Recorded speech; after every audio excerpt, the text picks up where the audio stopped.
A very, very warm welcome, Dr. Priya Singh, Thank you so much, for sir. making all of us proud for cracking this FMG exam December 2021 with such wonderful marks 191. Thank you so much, sir. It's all because of the Miss team. And I would And like to appreciate the Miss team first of all. and I would just like to tell you that she is from Bicol Christian College of Medicine. She completed her graduation in August 2021 and she appeared for this FMG exam in December 2021 and she scored 191 marks, which is a great achievement. Dr. Priya, So, what is the secret behind the success of getting such good marks in this exam? sir, it's in one word, I can say that it's all because of the mist. The way you guys teaches us, it's just like a in a story form, and the concepts you gave us like all the faculties. It's awesome. Even I can say that in a single sentence, like mist is not just a place of study, it's a place of worship for me. Right. Thanks. Such great words, Priya. We are really thankful for such gratitude and appreciation from your side, and we all are really proud that today we have got Amit sir with us, Kunal sir with us, My best and faculties. your best faculties. And I would just like to tell you that Priya has been a wonderful person with us during this journey. We not only remember her for her studies, but we also remember her for how good she as a person has been during this journey. Thank you so much, sir. Uh, Priya, how did you join NIST? So, like I earlier I also said my sister-in-law, she always following mist, and she is the one who told me like for both of us, like you guys join mist, and because many of our seniors already joined mist and they also cracked in first attempt there only, and because of her I joined mist. So, And because of your seniors, not my seniors, the seniors of my sister-in-law. okay, okay. This is not an easy exam. This is a tough exam. As the statistics say, result is somewhere around 22 to 23%. But you scored 191 marks in your very first attempt. So, how was your journey in MIST? What were few catchy things which you would like to share with future aspirants, with the juniors? Like, so in major subjects, the way there is clinical scenarios, like how there is some key points, not studying the whole questions, just focus on that key points and you got your answers very easily, and that helps me in lot in my exam. Even this helps me in saving the time also. I clear almost I finished my both papers in approx first paper I took only 90 to 100 minutes and the second paper I only took 70 minutes to finish. वाह। तो वो apply बहुत अच्छे से किया ना, वो technique जो है क्वेश्चन कैसे सॉल्व करते हैं। Yeah. अच्छा, एक बात मेरे को और पूछनी है कि जैसे सर ने बताया कि अगस्त में आपने ज्वाइन किया था एंड दिसंबर में आपने एग्जाम दे दिया, Yes, sir. तो वो जो क्लासेस का टाइम टेबल था, वो जो लॉन्ग क्लासेस आप देखते थे, तो रिवीजन का टाइम कहाँ से निकालते थे? बिकॉज 191 लाने के लिए बहुत मेहनत लगती है। तो सर इट्स ये बिल्कुल नहीं था कि आपको रिवीजन का टाइम नहीं मिलता, ये नहीं मिलता। मेरे लिए सब एक जो भी बोलते हैं क्लासेस के बाद आई एम एग्जॉस्ट, मैं टायर्ड हो जाता, मैं पढ़ नहीं पाता, सो ऐसा कुछ नहीं होता। मेरा जब मैं कभी डिप्रेस्ड भी होती थी, डिमोटिवेट भी होती थी, मैं सिंगल थिंग यही करती थी, जो मेरा फेवरेट सब्जेक्ट होता था मैं उसको खोल कर बैठ जाती थी। बस 2 मिनट में टेंशन गायब, पढ़ाई पे घुस जाओ वापस।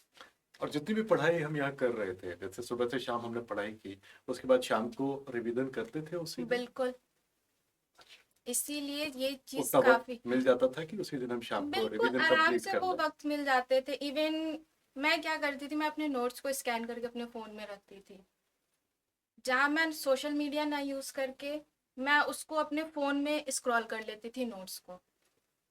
तो ये मेरे लिए काफी इजी हो जाता था कि मैं हर सब्जेक्ट से कनेक्ट रहती थी और मैंने हर सब्जेक्ट को, माइनर सब्जेक्ट्स को मैंने 3 to 4 टाइम्स रिवाइज करा था, और मेजर्स को तो मुझे भी नहीं पता कि मैंने कितने टाइम रिवाइज करा। और जो मिस के वीकली टेस्ट होते थे, that helps a lot. That helps a lot.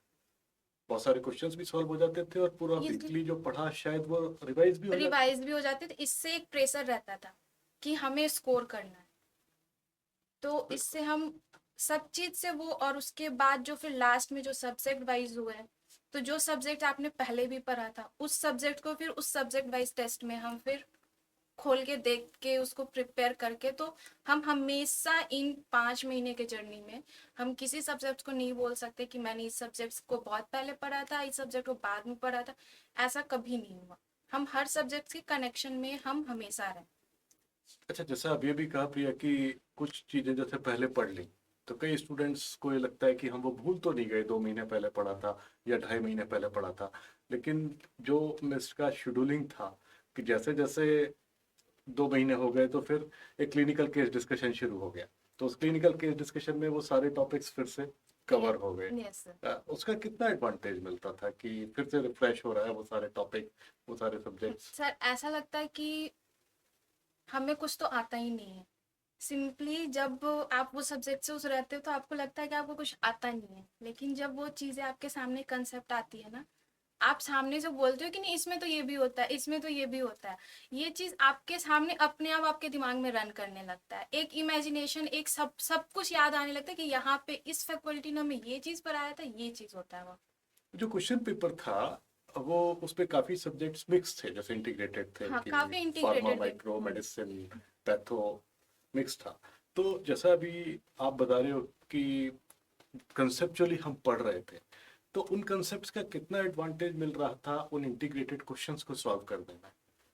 Sir like 85% जो क्वेश्चंस थे मेरे लिए, जिनको कि मैं इजीली सॉल्व कर पा रही थी, मेरे को उसके लिए ये नहीं था कि मैक्सिमम, मेरे को एक क्वेश्चन के लिए अगर मैं अपना एवरेज टाइम मानूं तो इट्स लाइक 30 सेकेंड्स क्योंकि एनफ। समझा हुआ था। हाँ, समझा हुआ था मेरे लिए चीज़ें।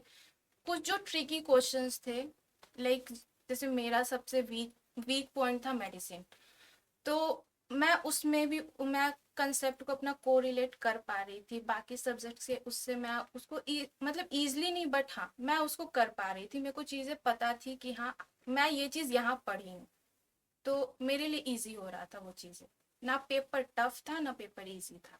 बिल्कुल सही कहा, क्योंकि बहुत सारे स्टूडेंट्स से बेटा बात किया तो किसी को लगा कि पेपर 1 टफ है, किसी को लगा पेपर 2 टफ है, सबकी mix opinion I, mix The reaction I. paper one is like fully basics but based on concept, right.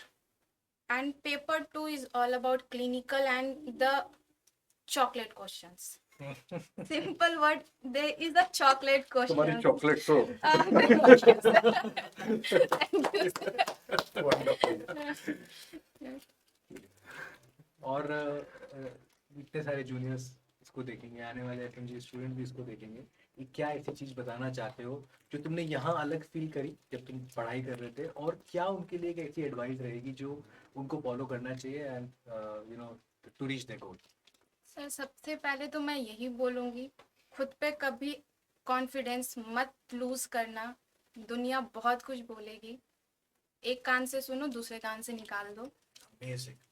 And बाकी तो फिर मेरे लिए मिस्ट से बढ़ के कुछ नहीं है। एंड मैं अपने जूनियर्स और जो भी मेरे फ्रेंड्स जो भी इसको देखेंगे, मैं उनको सिंपली एक वर्ड में बोलूँगी, if you want success then just join mist.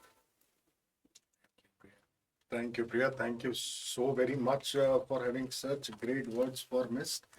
And I think we all, as faculties, will live for this day when we see such huge success coming out from our students.